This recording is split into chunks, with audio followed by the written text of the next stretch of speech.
Hey guys, Flippin' Landlord Ninja here. Kevin the Property Prince. And we are Two Guys Take on Real Estate. So today we're going to talk about something that our younger audience especially asks us all the time, and that is... house hacking.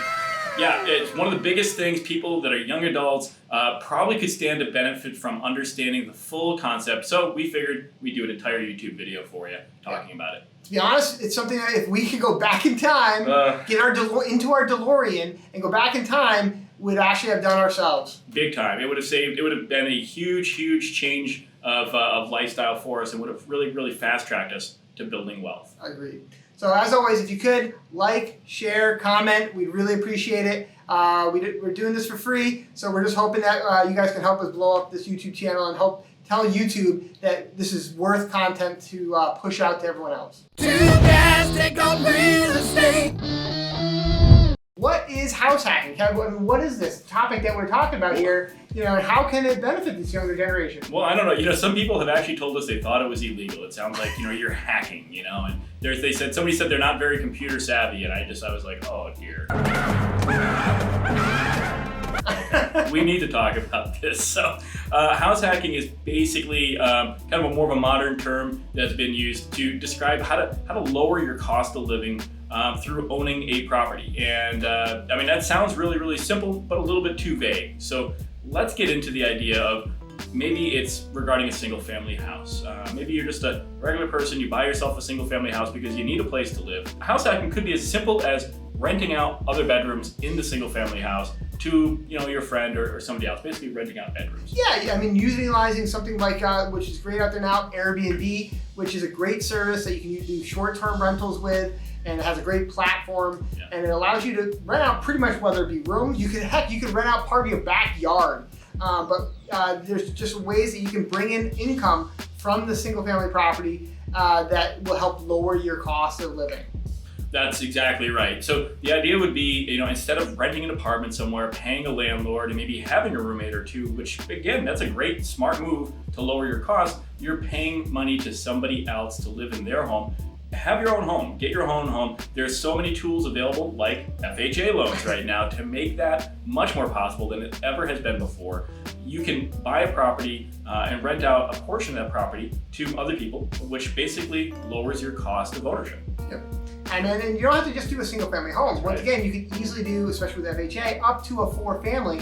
And now you have multiple units that can help, you know, lower your income. Not only that, you can use, the banks will look at that income coming from those units and add that to what you're called your DTI, or your debt to income ratio, to help make sure you can qualify for that loan. So how crazy is that? I mean, literally, you can buy a multi-family house. It's a house that consists of 4 dwelling units. You could live in one of the apartments in that property and rent the other ones out. Now, a lot of people, just like he said, are going to be quick to say, I can't afford to get a mortgage. I'll never get approved to get a mortgage on a big 4-family house. That's too expensive, can't do it.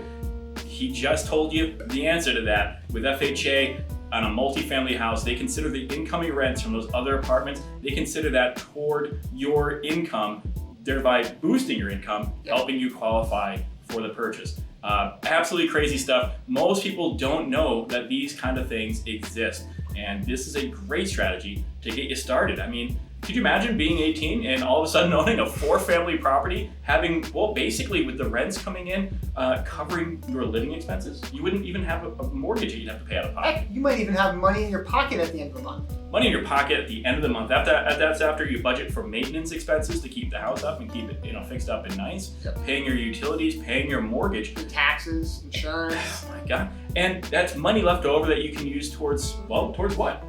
To buying your next property. Buying your next property using some of the awesome tactics we talk about here on our YouTube channel. Like and subscribe, by the way. But crazy enough, that sounds like it's a perfect thing, so why doesn't everybody do it? Well, like I said, not everybody knows about these strategies, but there's also a couple of other things you want to consider if you're going to start renting out apartments in a multifamily home. Yep. So some of the downsides that we kind of want to point out that you should, you know, keep in mind is, well, you're living with other people, and with that comes some kind of constraints. You might have to deal with some noise complaints, or if you have a kid, you might hear other kids running around upstairs. If you have a multi-leveled multi-family, like a 3-family, and you're living on the first floor, Right. and hear them stomping down on the ground. You're gonna be that neighbor with the broom banging on the upstairs ceiling, you know? Maybe somebody near you in one of the other apartments, or your roommate, you know, that's renting a room in your apartment. Maybe they're messy, you know, and you have to deal with other people's bad habits, like, you know, leaving the toilet seat up or down or wherever it's supposed to be. I think that the toilet seat should be left up. That should be its default position. Wow. Tell me I'm wrong. I think we got to get him one of those toilets that automatically close, right? Spring loaded, baby. It's going right back up in my household. Oh, we got to get you a smart toilet. Smart toilet. Everything's a smart device these days. So there you go. Right there, you have a couple of concerns. Man, maybe you want to have just a nice private single family property. No problem. You're going to be paying obviously a premium for that. Right. But if you can deal with the fact that you're going to have some people in close proximity to you, it can be incredibly lucrative.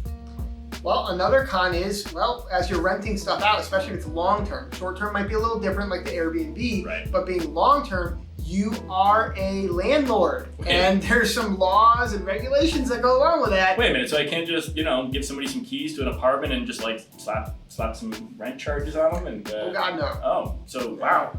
Okay, so yeah, what I've always tell people is it's shocking how many people get into being a landlord. It's a business, and the amount of people, it seems, that jump into opening this kind of a business and running that kind of a business without knowing anything about it is staggering. I always say this, I would never open a restaurant without knowing how to cook, which means I'm never gonna open a restaurant because I burn water when I try to boil it. This is true. It's bad. This is true. And so, this is something you need to learn about a bit, at least a significant bit, before you go, taking on tenants and becoming a landlord. Learn that business from people like us, for instance. Yep. On top of that, you're going to have maintenance requests. And if you're living by yourself, maybe you can deal with that little leak underneath the sink or whatever like that. But when you have tenants, you have a responsibility to make sure those things get fixed in a timely fashion. And maybe you don't have the money. Maybe you spent the extra money instead of putting it aside. Yeah. Now you gotta fork that money out, whether it be from your job or whatever. So these are some things that you need to be cognizant of it that could come up when you're being a landlord. So he hit the nail right on the head. I mean, when it's your own place and you're only dealing with really yourself, your responsibility factor is kind of whatever you kind of choose to make it, as long as you're within state laws. But now when you're providing a service in exchange for money to somebody, you're, like I said, you're like a business. And again, using the restaurant analogy, imagine if you served somebody food in exchange for money and they complained about it. They didn't like it. It took longer than they were expecting. You're going to get complaints. You're going to get demands for refunds. You're going to get people that are going to refuse to pay you for it. Maybe eviction costs. Now maybe you have a bad tenant. You didn't screen them really well, or whatever. Life happened and they can't afford. That never happens. You never get bad tenants. Those things don't exist. But yeah, you're gonna now have to go through the lovely court process of eviction, and especially right now during COVID, that can be a really fun, long process. Yeah. So you could have somebody quite literally living in a home, enjoying your mortgage, your repairs, your property. Maybe they're being messy and they're not being the most neighborly, and they're not paying you for any of your services. You might have to endure that for a very, very long time.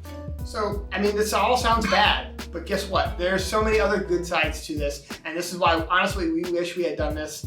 If we could go back once again in the past and start all over, we would definitely do that. And some of the benefits of this is it is one of the best ways to start off building wealth. And why is that? Because you're now having other people help you pay down your mortgage. Yeah, you're building that equity. You can now also, living in that, you can put a HELOC on there, and you can now have equity you can actually go buy another rental property. Yep, absolutely. You'll have the experience to know how to handle tenants now too. So it's almost like training wheels. You're on site, you're always around. So now if you were to use the proceeds from the current property, your first house hack property, you could use that to maybe go out and buy yourself another multifamily and get that ball rolling. And now you have a little bit of experience dealing with tenants. And you know what? If you decide dealing with tenants, renting apartments, kicking people out, collecting maintenance repairs, and taking those phone calls at all hours of the day or night, if you decide that's not for you, but you still want to grow a real estate portfolio, there's a solution for that too. Yes, you can hire people like us, property managers, to handle all the headaches for you. You will have to budget, of course, because we do have to charge. Yeah. But yeah, honestly, generally you're looking at maybe 10% of the collected rent. Sure. So I mean, that's a small price to pay for having a headache-free, situation. And not to mention, if you don't know all the laws, well, guess what? We do. That's what we're here for, and that's what we've been, learning over the many years that we've been doing this. And frankly, that's what you're paying for. You're paying for experts to handle this stuff in a professional manner, so you don't have to deal with the headache, or minimize certainly the headache that you'll have to deal with. And So the you lawsuits. and the lawsuits, so you can spend more of your time looking for the next great deal, working the BRRRR method, working on wholesaling and driving for dollars, or any of the strategies that we teach right here on our YouTube channel. And by the way, we've got great videos you can check out. Actually, right here, if you want to check out this video all about the BRRRR strategy, it'd be a great one to check out after you finish this sucker. If you're interested in real estate, you need to know the BRRRR strategy, so make sure you click on that. So I hope this was helpful as always, guys, and look forward to catching you on the next one. Thanks, guys. Keep us updated in the comments. Awesome.